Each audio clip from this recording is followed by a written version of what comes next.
What's going on? Boys, thanks to our patrons and Fiverr customers, subscribe to our Patreon free for behind the scenes stuff. Arm yourselves, life stuff. Weird shit keeps happening. Now, I've mentioned, I think on the Patreon notes, I really enjoy my internal melodramas. Because what I get to experience internally is much better than anything, almost anything, I could experience externally. Now, my most recent imaginary melodrama was mourning a friend. I start to care about commenters on the channel I see over the course of years who always bring something useful to the table. And one, I thought, was a lesbian who was a living proof of concept for different basic essences women can have. In our four-pointed system, a double W instead of a triple W.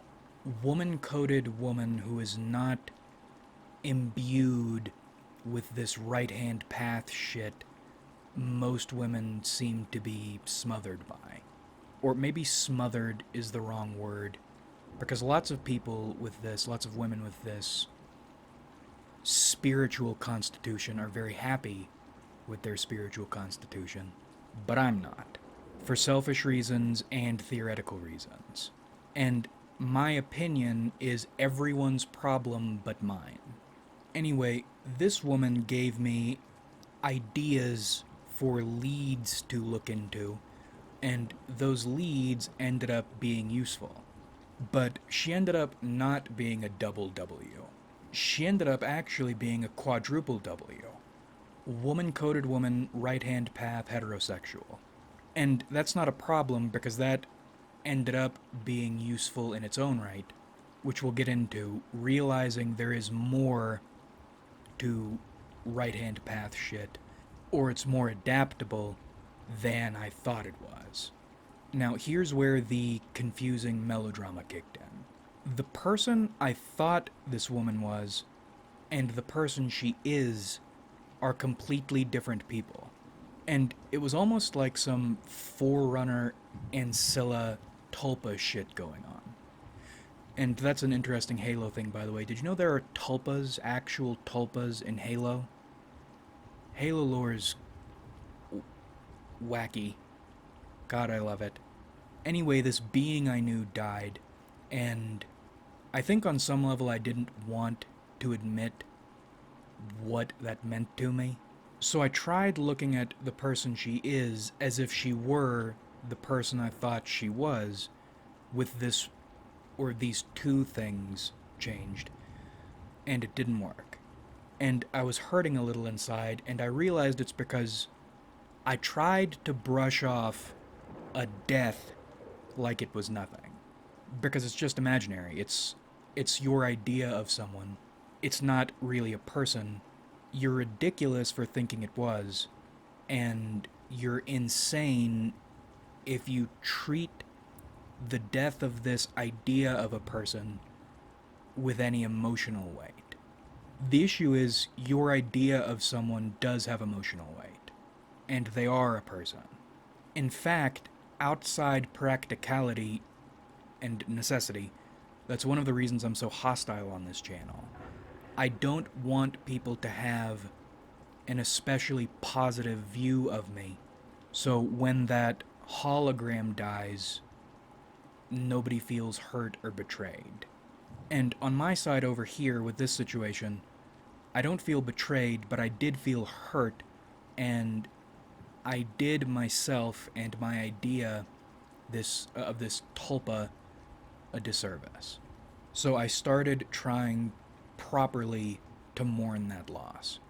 And life is confusing, it's surreal shit, because if this thing didn't exist, if these two people are separate, then how did my idea, my false idea of this person, end up producing leads that went somewhere? It's mystical shit.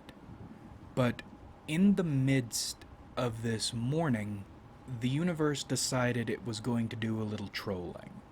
Because, see, with attraction, I liked my opinion of that tulpa, the idea of this person, because she was the sort of woman I thought I wanted. But because she was lesbian, I didn't need any of the typical insanity of attraction that goes with feeling attraction. This is the model of a person I am looking for, or in essence, I'm looking for. But conveniently, I don't need to try to act on that attraction and make myself vulnerable. I cannot stand that state. Now, when you know you need to, you be a man and you do it, but it was very convenient not to need to. My idea of this person was the idea. It's not even the. Well, it was an idea, it ended up being an idea. But for that time, tangible proof of a brighter tomorrow. And that's the other thing I was mourning in this. Mourning that clarity of hope. Now, I still appreciate the lesbian Sardaukar for practical reasons and for those hopeful reasons, but none of them are that vivid. And what I mean is, it's still there in them, but it's not fully realized. I was mourning an imaginary person who, to me, represented certainty. And once I let myself feel it, I was pretty fucked up about it. And this is when the universe decided it was going to do a little trolling. On a tired afternoon, the universe delivered to me what I thought was exactly what I was looking for in a partner. And it even started the same way. I don't know your experiences with life, but you're familiar with the idea we all date essentially the same person with details tweaked. That happened again, except this time it appeared to be a perfect role. I love Borderlands 1, it's my favorite Borderlands game. I just love that game, and I wish the series hadn't gone in the direction it did. I didn't realize just how deep the weapon generation goes. Although, again, Borderlands 1's weapons are my favorite in the series. The Nemesis Invader thing, if you want to look up an interesting video about RNG and stuff, look up Borderlands Nemesis Invader. I thought this was some Nemesis Invader shit. You've encountered the person you always encounter in their highest form. And it even started the same way these things usually start. In my experience with ENTJ women, there is a pattern. For whatever reason, they approach you, you get to talking, you realize you like talking, and then after a few minutes, you both realize 5 hours have passed, and you're in a Denny's or something. Now, with ENTJ women you don't click with, you have a lesser version of this. It's more like an extended vibe check, and by the end, you both essentially shake hands, and the informal we can work together contract has been signed. That's another reason I like ENTJ women a lot. But in this case, a variant of the you're into one another version happened. And we were talking about feeling fucked up before. I was really fucked up. I'm still fucked up. I've been loosely shaking for over 24 hours now. And I thought it was just arousal. It's not arousal. It's not just arousal. There's more to this, which we'll get into. It's the excitement and terror of realizing this, based solely on how you're feeling right now, will either be one of the best things to happen in a long time or one of the worst things to happen in a long time. And I was very suspicious. Not necessarily of this individual, but rather that this all was happening. Because it happened out of nowhere in an instant. You're suspicious because nothing good ever just happens to you. And certainly never anything that good ever just happens to you. There's a catch, there's a trick, this is a trap, or it's a test. And at first, all I'm thinking, I'm feeling a lot of things, but I'm thinking, oh God, please God, what are you setting me up for? There is no way this is some cosmic appreciation, some incomprehensible, impossible rewarding for loyal service. There's no way that's what's happening. But you hope, anyway. The proposition is so good, you can't not hope, which is terrifying. Involuntary hope is terrifying. Because it's a lot like the... God, it's like Bobo from O&A and the leaving the studio thing.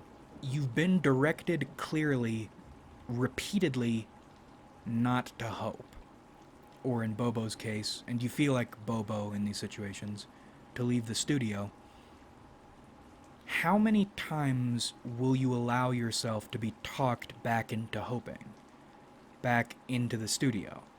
And no matter your stupidity, or what did Jimmy say, the depths of your gullibility, at what point does that stop becoming an excuse? Because once you've reached that point, you're asking to be punished, because by this point you know better and you deserve whatever happens to you. And the universe will do whatever it wants to do to you, whether you deserve it or not.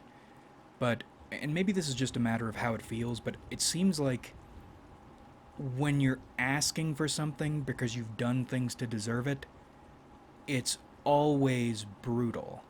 And that's why involuntary hope is so terrifying.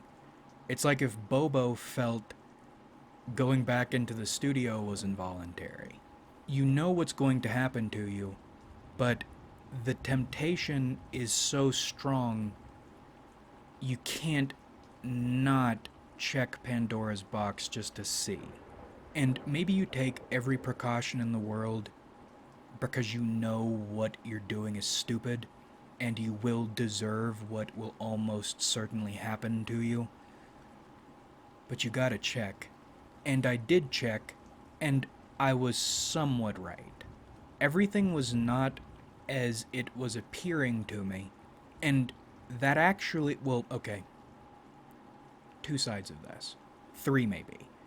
One, it made me feel a little better, because now, with a better idea of what's going on, it feels like less of a trap. You're also, or the second part of it, in that totally irrational way, you still wanted it to be as you were imagining it, despite its trap-like nature. And then the third is a general questioning of what this is. Because this is still a mystical encounter. Shit like this doesn't happen for no reason. You can feel mystical importance in events in your bones. You know when they're happening. And now, overall, I feel anxious. Because now I recognize this as a test. There's no wondering, there's no maybe, there's no I was mistaken. This is a test. And tests are usually soul-crushing and painful. And as it stands right now, I expect my soul to be crushed. You are learning a lesson, stupid, and you'll learn it the way lessons are learned. The only modifier to all this is it's not the lesson you thought you were going to learn. This one's going to be a little more complicated than just don't hope. That is still the lesson you'll be expected to learn again, but there are way more layers to this one. So, some background. In terms of sexuality and level of development, as a person, we seem to be mirror matched. But not in the identical way people use the term mirror, but I mean literally a mirror. Your reflection is not a replication.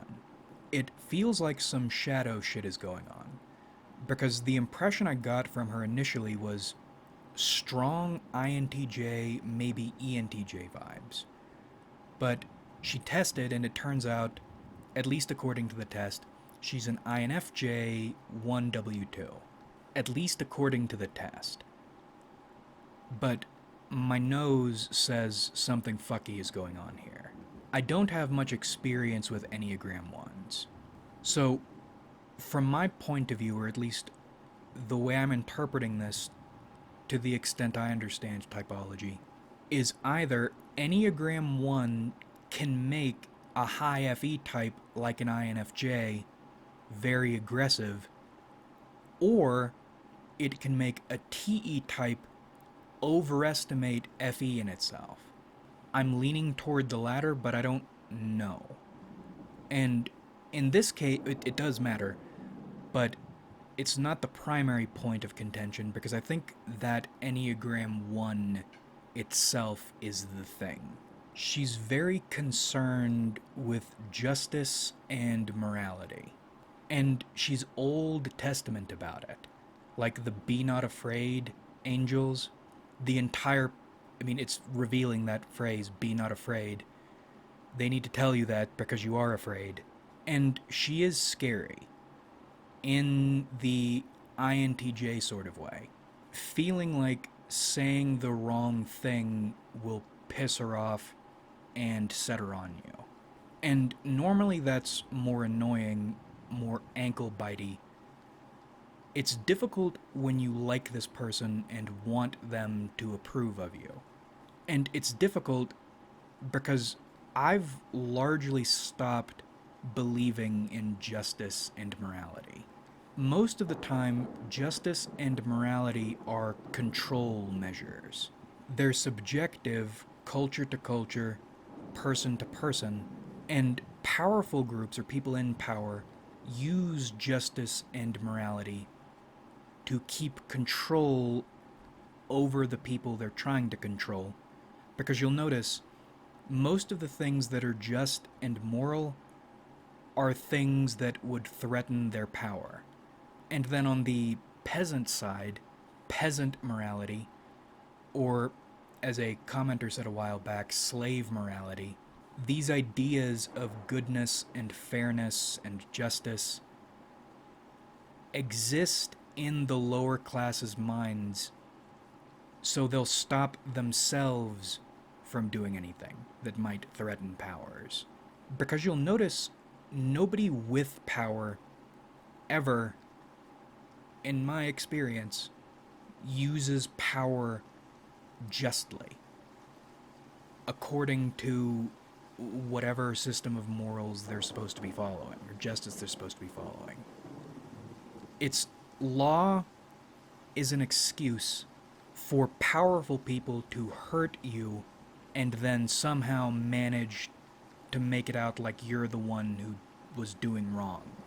And then to get all the people who should be on your side, because they don't even follow their own rules as they write them, should be on your side to side with them, because it's a convenient excuse. It sure is convenient we don't need to fight power because that guy was evil or doing something illegal.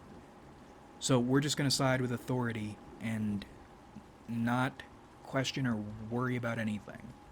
And in relation to her, when I say obsessed with law and morality, justice and morality, I don't just mean on an abstract level. I mean, she literally, at one point, even wanted to be a cop.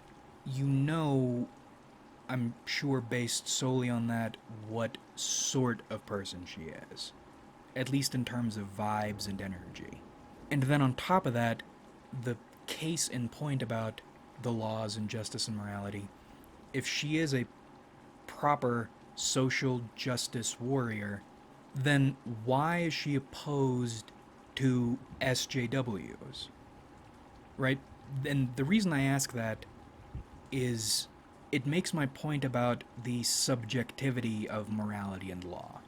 Meaning, you take an effective and aggressive person like her, and as long as she has morality and justice in her mind as a justification, what these sorts of people are doing is going to town on people they disagree with, using their own interpretations of things as justifications. Very INTJ, very story of humanity. And I'm not saying this is what she's doing, going out and attacking people. I'm talking about soul to soul conflict. A long time ago, we made that video about your ideal self, as in, imagine yourself at max level, what kind of entity would you be? I find that's useful to apply to other people, not just yourself, because it's revealing about what they are, or at least what you think they are. In my mind, she's like a biblically accurate angel, a terrifying, inscrutable, high champion of the sort of thing I hate and that hates me. My spidey senses, from the jump, the moment I heard about this shit, were screaming at me that this will be a problem. I believe in opposites attract. I know of the benefits that come from synthesis when opposites attract, if you can pull that off. But I'm also familiar with just how ugly opposites attract can be if you don't have a synthesis plan.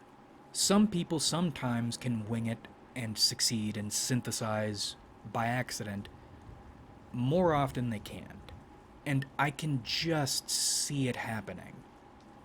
I do the shit I do, that I'm here to do, that I've learned to do, and she attacks me, and then instantly it gets ugly, because maybe she's only attacking a method I'm using, or something small I've done, but because of my pride and my belief in what I do and why I do it, and frankly my contempt for the way she looks at things, pre-synthesis anyway, it goes nuclear instantly, straight for the throat. And I do that because I feel betrayed, and then she wasn't expecting that, so she feels betrayed, and then she goes for my throat. I've been here before. When you're connecting with this level of intensity, you need to have a plan. You will brutalize and damage one another anyway. You want a plan so you can ensure that damage isn't for nothing. But you're thinking about this, and if there's so much risk involved, why do it? I think it's some Matrix shit. The jumping specifically. Why would you walk in front of a truck, aside from the desire to be crushed to death? It's because you know there's something valuable here, outside the typical shit even. I have great respect for her professionally. I have great respect for her outside profession skills. I like her aesthetic and her vibe, and I like her energy despite where it's directed. And see, that's the thing. That's why these sorts of connections are important. Sexuality builds bridges and opens third eyes, shows you different perspectives. In my case, two dudes can synthesize, but one needs to be destroyed. Death or conquest, it's a different sort of orgasm, but it's still orgasm. And only after the opponent is defeated can the man take into himself the other man. Whereas with sexuality, you can bridge those gaps without anybody dying. And that's probably why Romans were such successful conquerors. I'm viewing this as an opportunity to bridge a gap, or to mend a wound, or to open an eye to see a new perspective. to evolve with a plan and with advanced sexuality. I think there are two potential things to accomplish in this connection. And maybe they're both tests, or maybe just one of them is a test. The first is, as I said, using love to achieve synthesis, connecting with this world or this outlook, this ideology that you hate and fear so much, and not without good reason. I'm almost done with The Last Dawn, and I've been almost done with The Last Dawn for about 2 months now. But it seems like that's that story. The great sin of Don Claricuzio was failing to synthesize when he knew he could. You have an opportunity to connect with something you fear and hate, and you've chosen not to. You've chosen not to evolve and to become greater, and you will pay for it. I mean, you'll pay if you do it, but you'll get something out of it by the end. I mean, the way I'm looking at this is she's like a Fed masquerading as an anti-Fed, and you can tell because of the, well, she said it herself, performative, but also traditional counterculture or approach to counterculture versus an anti-Fed posing as a Fed, which is me. I'm not a Fed, and I'm not pretending to be a Fed, but we're talking about orderliness here. She is, in my mind, the way I'm looking at this, she is a chaotic agent of man's order, whereas I am an orderly agent of the world's chaos. And saying it, I hate the way that sounds, but it's the case. She's a knight of man's arrogant sense of justice, and I'm a knight of the world's ugly but true nature. And I've been thinking about this, and this is some really fucked up stuff. Do you ever wonder if it's reversed? As in, we are actually the right-hand path ones, and they are the left-hand path ones? Because we are trying to meet existence on its terms. I mean, we glorify ego and self, but we acknowledge existence as the ruler. Whereas these other people, they don't do that. They truly believe their point of view, whatever it is stronger than nature itself.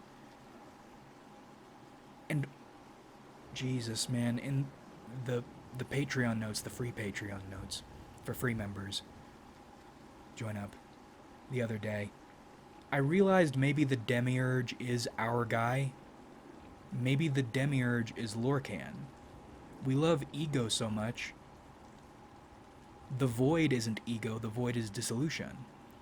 We might hate our confines, but our confines are the reason we're able to be as we are, and to strive for greater things. So maybe the Demiurge is actually a good guy, maybe we're actually right-hand path. It's all fucked up. This is what I'm in girl hell, is where I am right now. Women you're interested in are capable of fucking up your apprehension of metaphysics. That ass can reorder a pantheon. And then the other thing. I think the more intense thing, the more important thing probably, because this is the thing I feel the most trepidation about, trusting someone and maintaining yourself without either, or trying either to dominate or to submit. This is the real test. Because we've done a bunch of work and practice in maintaining self by asserting aggressively. Not don't tread on me, but rather you won't tread on me. And for someone like me, that achieving that alone was difficult. Raised to submit, not even to view yourself as a person, not to view your needs or thoughts or feelings as important in any way, or even real. Because if you feel something that's not what, quotes, the establishment feels, it's false. You aren't even feeling the things you think you're feeling. Raised in that mindset, reaching a point I can maintain myself by attacking others, usually defensively, but still in conflict, that was a lot of work, and I still don't achieve it sometimes. So the test here, and it feels like I'm taking a test earlier than I should be. I mentioned earlier the feeling like you're dating the same person over and over again, and each time you encounter this person, it's important. The last one was a failed marriage candidate, and she had her issues, plenty of issues, but I take the blame for that I don't take the blame for it going fucking nuclear like that.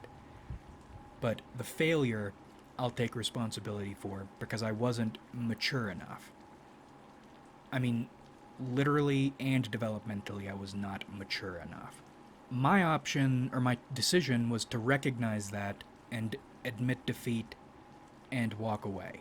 What happened afterward, well, I did something stupid. I didn't mean for it to be stupid like that, but there was, oh god, that was an accidental spark that I thought was, because you still love people after you break up with them sometimes. And see, this is what I'm talking about justice things. Don't try to be a good person. That never, ever ends well. I think I've told this story before on the channel, but to disclose and not to beat around the bush, I think her birthday was like a week or two after we broke up, and she had this passion, and I sent her a gift through Amazon as a happy birthday, I hope you're doing okay, and an apology too. I felt, again, the reason it got so ugly was because she didn't want to say, okay, we'll be done. And I knew where it was going if we stayed together, and I told her that, and she wanted to do it anyway. And it got ugly exactly the way I said it would get ugly. And she was dreadful. And after that, after the final breakup thing, I sent her that as a, I hope you're okay, happy birthday thing. And then she did some really ugly things. Now, I recognize what I did could be interpreted, or maybe even would be interpreted by most people, as a creepy thing. And I will never do that again, but that was not where my mind was. And you know, the gift, it's not like I'm sending her fucking squirrel heads or something, it was a book. All this to say, my last encounter with this opposed spirit was, or failed. I couldn't figure out how to take it further because I was not mature enough to deal with it. Or to figure out a solution, and she wasn't either, I guess. I think this situation is another maturity test. Can you maintain yourself around someone you are opposed to, attracted to, but opposed to, almost in a shadow way, without submitting, without attacking, and also while trusting and connecting with them? Going for the synthesis and not letting problems, probably mostly problems from you, get in the way of it and fuck it up. Because this is another thing I thought about. She hasn't attacked me at all. Even when we've been making it clear that we view things and act differently. I feel threatened. I feel threatened because she's smart, she's attractive, she has great mystical power, and she is not ideologically or mystically aligned with me. She hasn't attacked or threatened me. I feel threatened because I recognize the degree of damage she could do to me if she wanted to, or if I let myself be vulnerable enough to be attacked hard. As in, right now, my guard's up well enough, but I like her, and if she wanted to hurt me, she could do some damage right now. But could you imagine someone like that going for your throat after your guard is completely down and you've let your guard down because you're trying to trust? Now, I'm not saying she would do that, but she could, and the pattern is people do. But that's the thing about patterns, right? There are always exceptions. As in, I was not expecting a woman of this caliber to show up on some fucking afternoon. So, are you mature enough, both as a man and as a mage, in your mystical outlook? Or also, are you confident enough in yourself and your beliefs you're willing to take an emotionally severe risk because you think you've grown enough you can withstand it if it hits you? I don't know, and that's why I'm scared, but I think I'm gonna try. Which means I'll probably be bracing the entire time because, oh boy, going by gut feel, I mean, even right now, I think in a perfect world, if this all goes perfectly, this will be a growth moment, this will be evolution, but it's gonna hurt so bad, and in all the places you don't want it to hurt. Example, I'm usually not super possessive, and that's because possession is an illusion. You only think you possess things. You don't. Existence possesses them. And if you have something you believe you possess, reality can and will take it from you. And when it decides to do that, there is nothing you can do about it. And especially in terms of relationships, Patrice talks about this. You're not in love, you're in ego. Why does getting cheated on hurt so badly? You can come up with a bunch of foo-foo reasons, but the real reason is you thought you possessed something and you believed you possessed something and you didn't. And it was proven to you in one of the most painful ways possible. That's why I try not to get too attached to too many things. That's why I tend not to have friends. That's why I have little thises and that's, or have had little thises and that's over the years, but I typically don't talk about them because they don't matter. There isn't this mystical substance to them, and I don't. Furthermore, I don't want to feed that idea of attachment or possession because you don't possess it, and I don't want to be fucking reminded of that all the time. But I've known this woman for 2 days, and I don't even really know her yet. Back to the very beginning, your idea of somebody. And I am already, involuntarily, beginning to feel possessive. Now, that's normally not an emotion I feel, or at least feel in that way or that level of intensity. So, tell you right now, I don't have a super mature way to deal with that. My response presently is whenever anything is going away I don't like, and this is another thing about maturity, my instinct is to go in the complete opposite direction, as in if I can't have something, then I don't want any of it.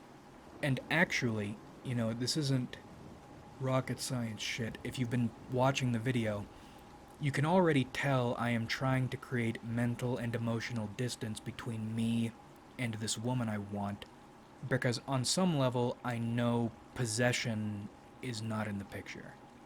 But is that a self-fulfilling prophecy, or is that just the case and you're being pragmatic and reasonable? I don't know. And that's terrifying. So I'm going to take as defensive an option as I can while still getting up against the wall and putting on the blindfold and smoking the cigarette.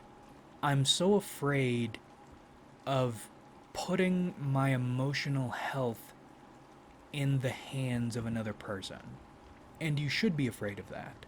I am afraid of how badly I want this to work. I am afraid of the price I'll be paying to get tested here.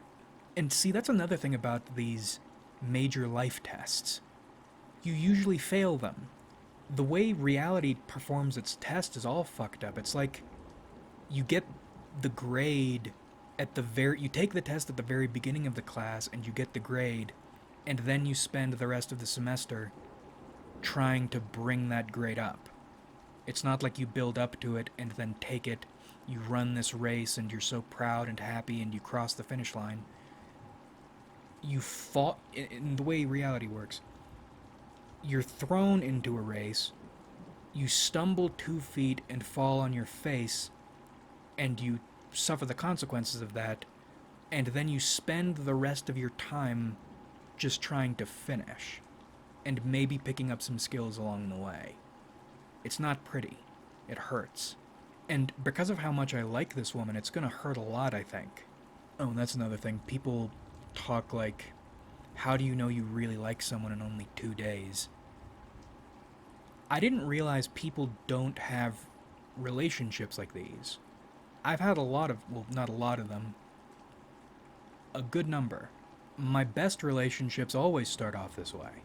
We are into each other in the first hour, and then everything builds from there. It's not like you build up to this peak. You hit the peak immediately, and then go even higher and see how long you can maintain it. That's the way all my major life relationships have gone. It's confusing to me that that's not the norm. Do you not have an immediate animal instinct or knowledge of what you like? And especially with ENTJ specifically, and not just in relationships, but I mean getting along with ENTJs in the day-to-day. My ENTJ friends that I've had, we went all of them 0 to 100. 0 1 moment before, 100 1 moment after. How else do you want to live your life other than in extremes? Your time alive is limited and it isn't guaranteed. You need to make it count. Well, actually, you don't need to, but if you aren't making it count, then what are you doing? And after all this entire video, the key point to remember is this could all be just another Skimmerlit internal melodrama. An excuse for the psychically vampiric to feed emotion/experience fuel from reality so it can be fed into the grand mystical melodrama generator. And saying all this is another effort to brace before a probable punch in the stomach. But we'll see. It'll be good content no matter what happens. And that's another reason I recommend you do YouTube. So any painful thing that happens to you can be manufactured into primo content. Like if you enjoyed, subscribe if you haven't.